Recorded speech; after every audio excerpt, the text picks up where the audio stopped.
Hello and welcome back to Historical, where we do quickfire history that looks into the things that have been said, sung and scribbled down since the beginning of time. Today, we're turning to the Tudors, always good value the Tudors, and giving our attention to some of the many things, mostly untrue, that have been said about the infamous Flanders Mare. So, for anyone who isn't completely obsessed with this period of history, Anne of Cleves is a relatively obscure figure, which is interesting because she was a Queen of England, and not Dark Ages, Alfred the Great, funny haircuts era England, but Henry VIII, Cromwell, still funny haircuts era England. That more people don't know more about her isn't entirely unsurprising. There are fewer books and films devoted to her than to some of the others, and she was married to the king for only 6 months. Now, in normal circumstances, that might be considered an abysmal failure of a marriage. But the married life of one of history's most notorious serial husbands, or serial killers, let's circle back to that idea, that isn't exactly normal circumstances. And if you're marrying this guy, the measure of success is not how willing he's going to be to squeeze the toothpaste from the bottom of the tube. At the moment of this marriage, the odds stand thus: 1 in 3 chance, left to die alone and unloved. 1 in 3 chance, left to die alone and badly loved. And 1 in 3 chance, brutally murdered for something you definitely didn't do and something else you probably didn't do. So none of the outcomes are great. And in light of that, with the benefit of rather a lot of hindsight and the freedom to discuss the monarchy without being beheaded, Anne of Cleves may actually have been the most successful of all 6 of the wives. She didn't get off to a good start, though, even by the standards of the day. Henry VIII famously stormed out of their first meeting and declared, "I like her not," and then proceeded to tell Thomas Cromwell to get him out of the marriage, come hell or high water.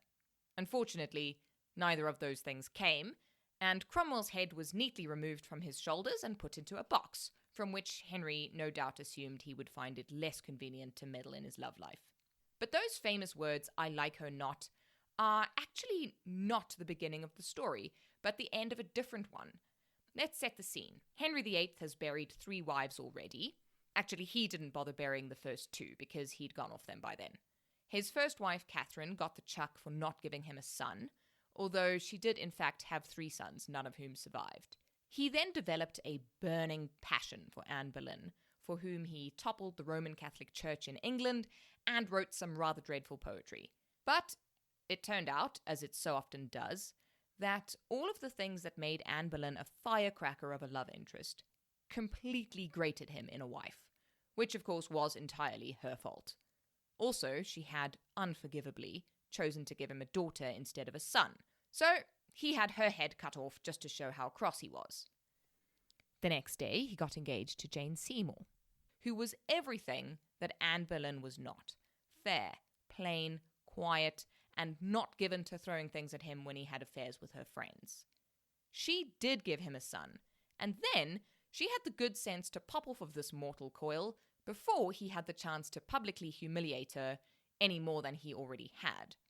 He mourned her thoroughly and wholeheartedly for about a month, at which point he started wondering whether he hadn't better set his mind to getting another wife for the children.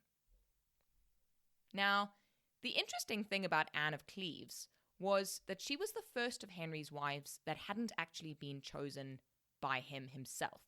He had volunteered to go marry Catherine because he liked the idea of himself sweeping in to rescue her out of her poverty and widowhood, and he probably liked the idea of getting one over his dead big brother, who had married her first.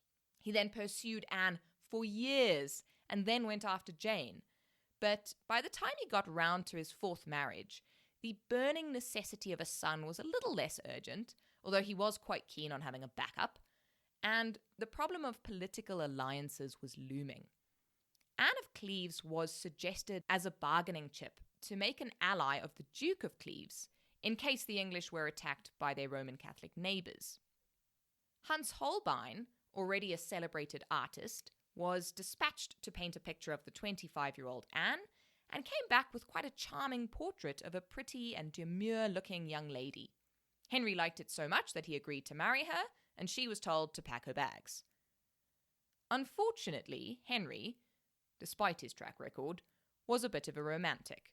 He was obsessed with the stories and songs touting those traditions of courtly love, and the idea of an arm's-length political marriage to someone he'd never even met didn't really do it for him. Even more unfortunately, one of these stories had the remedy for just such an occasion. The man would disguise himself, usually as a servant, and present himself to his arranged bride, who would be so overcome by love at first sight that she would immediately see through the disguise, recognizing her one true love, and probably throw in a nice swoon for good measure. If you're thinking, good grief, this man is supposed to be intelligent enough to run a country, how can he go in for such utter bilge? Well, you're not wrong. But this game had been played throughout the fancier and more French courts in Europe for many years, and Henry was always very heavily influenced by the French. The women were usually forewarned, but if they weren't, they recognized the king anyway because they lived in the same palace. Now, not to draw any mass generalizations from this, but the German nobility didn't really go in for this sort of idiocy, and Anne of Cleves had never seen the king before. What she had seen was a portrait of the king in his prime, young, tall, muscular, and extremely handsome. She'd also heard all the reports of him as the handsomest prince in Christendom. Whether that was ever true is obviously up for debate, but it certainly was not true now. Henry had suffered a jousting injury that left him with constantly infected ulcers. To avoid blood poisoning, these had to be kept open almost all the time and drained frequently, which was obviously excruciating. But it also meant that everywhere he went, he carried the odor of rotting flesh with him. On top of that, he was nowhere near the athlete he'd once prided himself on being. And he coped with the stress of all of this by eating and drinking himself into a stupor as often as possible, shouting at people, chopping off heads, and being generally unpleasant. By the time of his marriage to the second Anne, he was all but unrecognizable as the prince he had once been. Regrettably, nobody close to him was brave enough to mention this, and he seems not to have noticed his expanding waistline and dwindling appeal. In his mind, and it's actually quite tragic really, but in his mind and his imagination, he was still the man of 22 that everyone loved and no woman could resist. So Henry decided to dress up as a servant with a bunch of his mates and surprise Anne en route to London, expecting that she would fall instantly in love with him and then faint with joy at the thought of the upcoming nuptials. Anne, obviously, did no such thing. For one thing, she had been fully briefed in the matter of good behaviour in her new country, with particular stress laid on the small matter of what happened to women who offended the English king.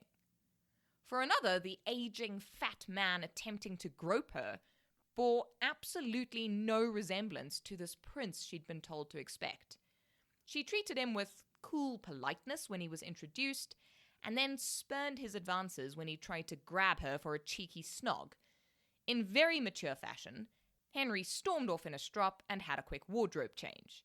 When he came back, he not only looked like the king, but somebody had whispered the rules of the game to Anne, who fell to her knees and apparently made a very pretty speech. But the damage was done. Henry had been humiliated publicly. More than that, he had been forced to gaze into the mirror of Anne's reaction, probably the only person to have given him an honest account of himself since he became so free with the chopping block. He left her rooms proclaiming those famous words, "I like her not," and proceeded to tell the rest of Europe how he felt about it. He also told them that she was far too ugly for him to actually consummate the marriage. Now, to his limited credit, he wasn't actually the one to call her the Flanders Mare. That name only came about in the 17th century, but he did bemoan a variety of her body parts publicly enough for it to be completely humiliating. He also suggested that Holbein's portrait had been painted to flatter her, and that there was nothing about her looks or mind or personality that could induce him to make her his wife. He obviously did not ask himself if there was anything about his looks or mind or personality, etc. So at this point, you might be wondering why on earth anyone in their right mind would describe this marriage as a success. And it certainly wasn't, as great love stories go. But Anne, whatever Henry may have told the world, was shrewd enough to take a good deal when she saw one. So when Henry asked to annul the marriage and offered to make her his beloved sister instead, she took the deal.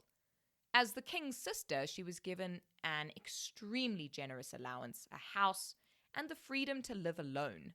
She outlived him and all of his other wives.